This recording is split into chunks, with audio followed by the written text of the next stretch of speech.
Bom, a Câmara dos Deputados aprovou o decreto do presidente Lula que determinou a intervenção federal na segurança do Distrito Federal. O texto segue agora para a análise dos senadores.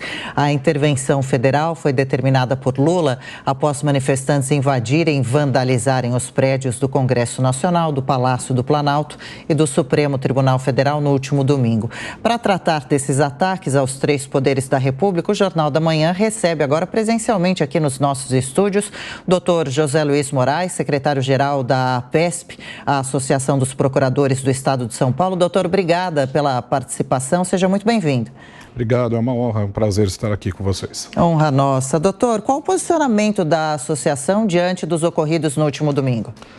Como uma associação de advogados públicos, nós ficamos horrorizados com esses atentados à própria democracia brasileira e às instituições brasileiras, né? Os advogados públicos, eles defendem justamente as políticas públicas, o patrimônio público, e dessa forma nós nos posicionamos de forma veementemente contrária à forma com que esses ataques à democracia brasileira e às instituições brasileiras foram perpetradas neste domingo. Então, nós, como advogados públicos aqui do Estado de São Paulo, nós nos manifestamos absolutamente contrário a isso e pedimos e apoiaremos total responsabilização de todas as pessoas envolvidas nesse triste acontecimento histórico aqui no Brasil.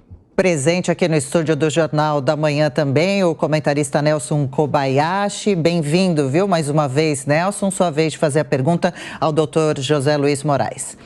Agora sim, bom dia, Tiago, bom dia, Adriana, Mota, toda a nossa audiência e bom dia, doutor José Luiz Moraes. Eu quero fazer uma pergunta a você que é representante dessa parcela importante da sociedade que é da advocacia pública, que presta o serviço de defesa dos interesses do Estado, no seu caso especificamente, mas da coisa pública, né? Eu gostaria de ouvir um comentário com a sua experiência sobre a responsabilização que agora vai se imputar a esses manifestantes em relação às ofensas às coisas públicas. Nós vimos há pouco obras de arte estimadas em milhões de reais e que já temos notícia, a Advocacia Geral da União, a AGU, já designou procuradores para trabalharem, se dedicarem à reparação dos danos. Eu gostaria de ouvir com a sua experiência, com a sua expertise, qual é o comentário que você faz e a prospecção que você faz agora com a responsabilização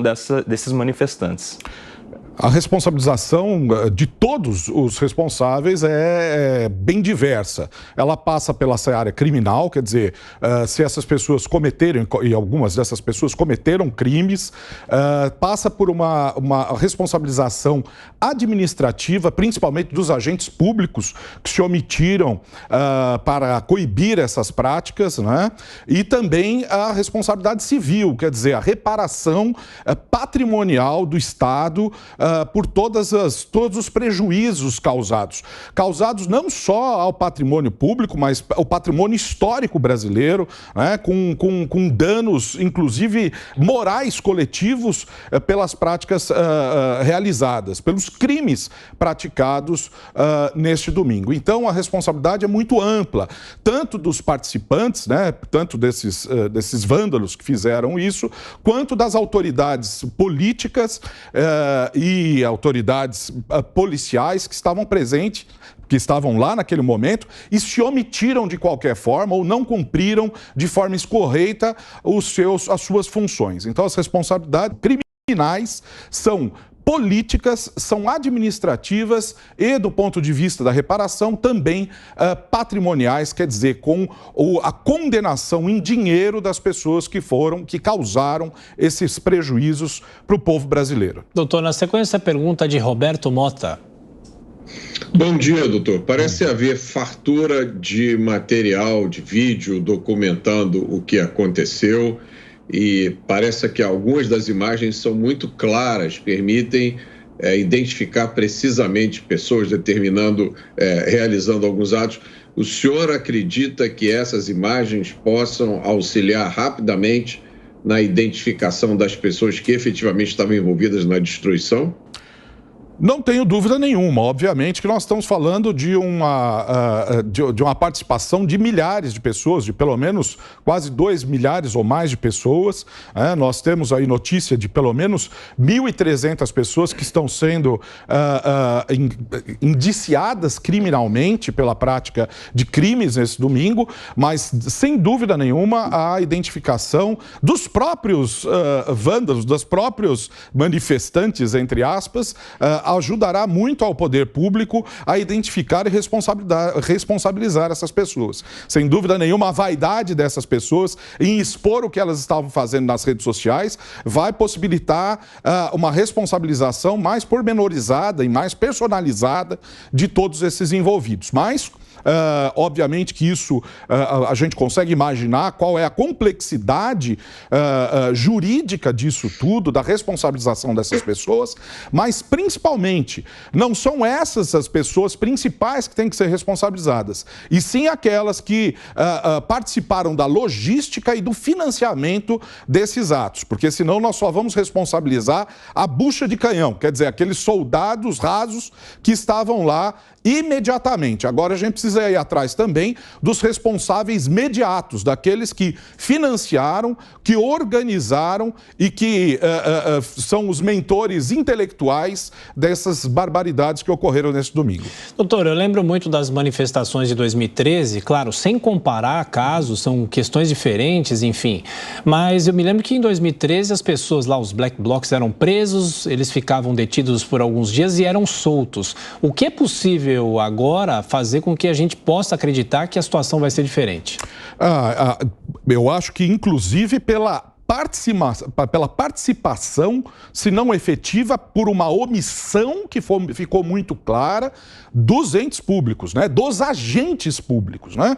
Naquela ocasião houve a intervenção do Estado, a intervenção clara do Estado, que não se mostrou suficiente, obviamente, né? Nós lembramos das cenas de destruição muito parecidas, mas os manifestantes nem sequer conseguiram entrar nos prédios públicos naquela ocasião. Desta vez, nós temos inclusive documentado por vídeo a participação e até o fomento de agentes policiais que se regozijaram, quer dizer, que aproveitaram, que estavam curtindo, entre aspas, com os manifestantes a destruição dos bens públicos. Então, a responsabilidade neste caso, e que eu acho mais grave do que os próprios manifestantes, ou hoje ditos terroristas que estavam lá no local, é justamente a participação dos agentes públicos nessa destruição sem igual na história do Brasil, desse patrimônio histórico, desse patrimônio público tão importante, e não só aos prédios e às coisas públicas, mas sim às instituições públicas e democráticas que estão previstas na nossa Constituição. Não é só um atentado contra coisas públicas, mas sim contra instituições, o que é mais grave do ponto de vista penal e administrativo. E, doutora, a gente tem ouvido falar bastante nesse momento sobre terrorismo, perdão. Em qual momento essa figura jurídica é usada corretamente?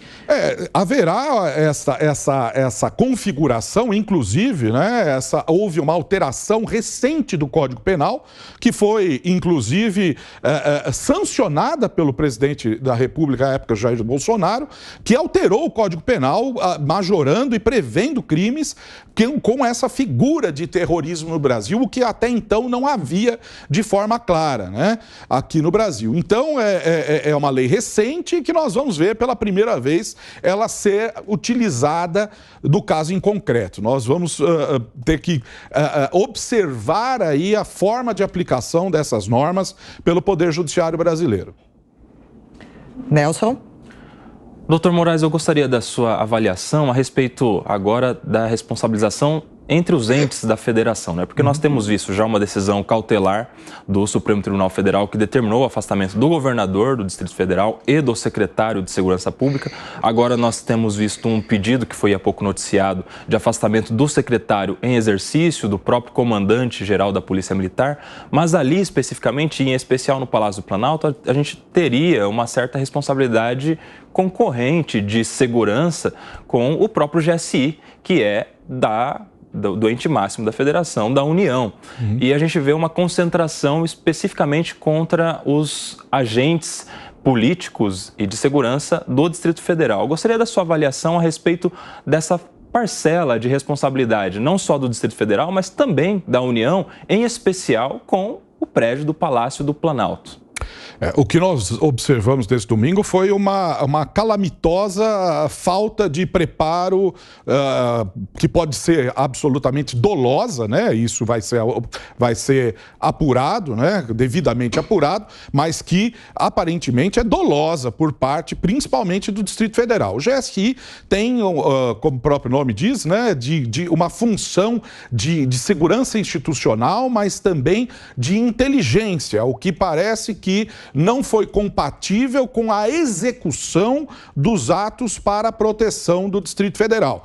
Essa sim é uma competência constitucional do Distrito Federal, do ente federativo, né, da unidade federativa do Distrito Federal, e que parece, ao que tudo indica, que houve um descumprimento total e absoluto, né, inclusive com a escolta de pessoas, né, pelo menos é o que as imagens demonstram. Obviamente que tudo isso que nós estamos falando vai ser devidamente apurado, com contraditório, com ampla defesa, mas o que ficou evidenciado pelas imagens é que houve uma negligência ou pelo menos uma omissão que pode ter sido dolosa por parte do Distrito Federal.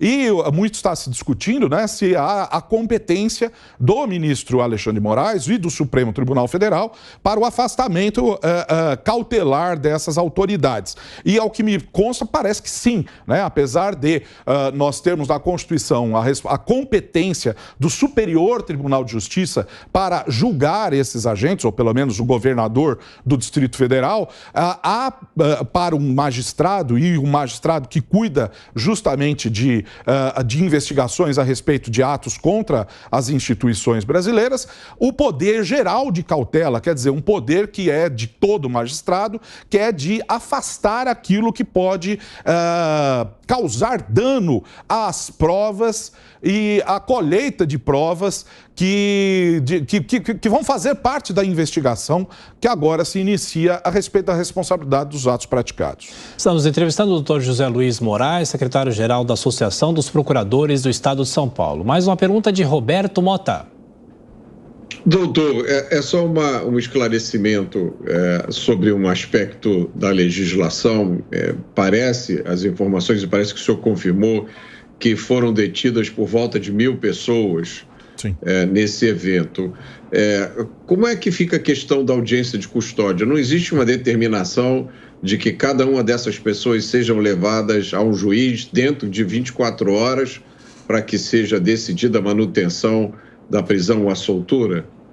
Realmente é um trabalho hercúleo, né? Porque nós estamos acostumados, eu acho que não é um costume, né, de haver uma prisão de um número tão grande de pessoas numa só circunstância, né? Obviamente que todas as garantias individuais devem ser preservadas, não é possível, né, que haja o descumprimento de garantias individuais, e que se essas garantias individuais forem descumpridas, isso tem que ser levado em consideração pelo juiz da causa, com relaxamento de prisões, com anulação de provas, inclusive. Então, as autoridades judiciais e as autoridades policiais devem estar muito atentas para que elas, sim, não pratiquem atos que sejam contrários às garantias processuais, da ampla defesa, do contraditório, de todas as pessoas envolvidas. Não é porque esses atos são bárbaros que o Estado deve agir de forma bárbara também. E é isso que é o principal ponto que nós estamos falando aqui. O Estado tem que ser responsabilizado também, o Estado tem dever de cumprir as normas jurídicas, e principalmente, né, nesses momentos mais caóticos. Não é porque houve uma barbaridade que o Estado tem que ser bárbaro como os próprios vândalos terroristas que nós estamos falando aqui. Muito pelo contrário, esse é o momento em que as instituições públicas, né, as instituições de Estado são colocadas à prova e que devem sim cumprir as suas obrigações previstas na Constituição. Doutor, é claro que os danos aos prédios estão sendo contabilizados e que esse dinheiro virá, claro, dos cofres públicos, mas é possível, se essas pessoas serem responsabilizadas, elas pagarem do próprio bolso, os empresários que financiaram esses atos?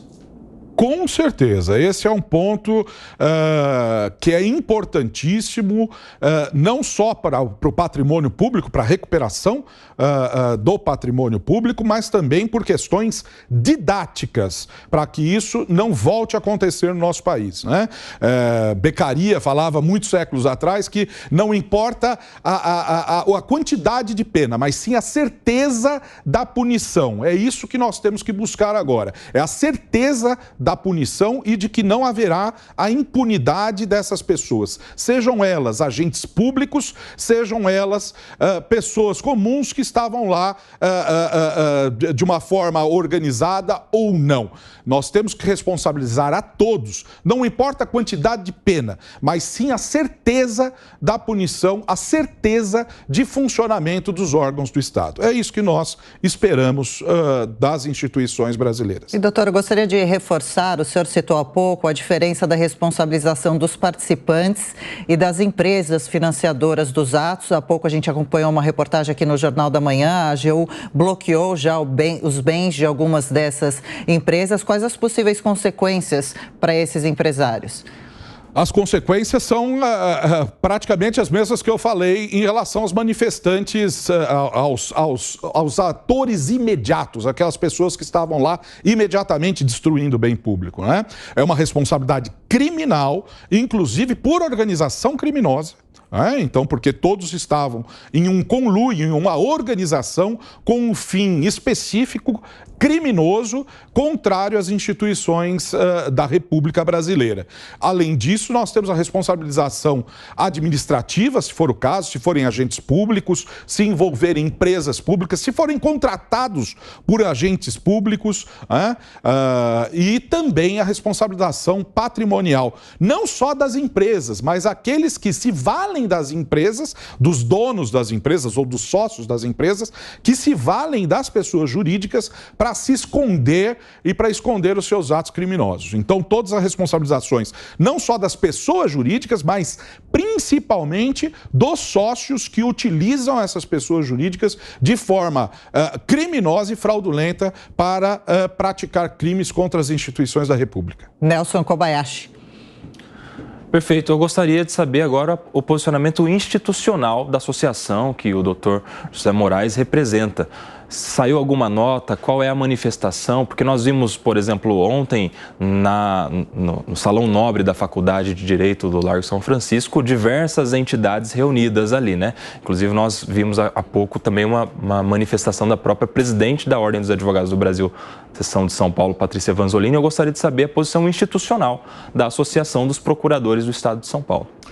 Como eu disse, né? Como advogados públicos, nós não podemos ter outro posicionamento que não o de responsabilização de todos os envolvidos, da recuperação dos bens públicos que foram perdidos, né? E da responsabilização da improbidade administrativa dos agentes públicos que se omitem e permitiram que esse absurdo acontecesse da forma como que aconteceu. Os advogados públicos, na verdade, são os advogados da democracia, da própria democracia. Porque o advogado público é aquele que defende a política pública que foi democraticamente escolhida pelo povo, né? O advogado público é aquele que permite que existam fundos que vão para a educação, para a saúde, para a segurança pública. Quer dizer, aquilo que foi escolhido pelo povo brasileiro, pelo povo paulista, aqui no caso dos procuradores do Estado de São Paulo,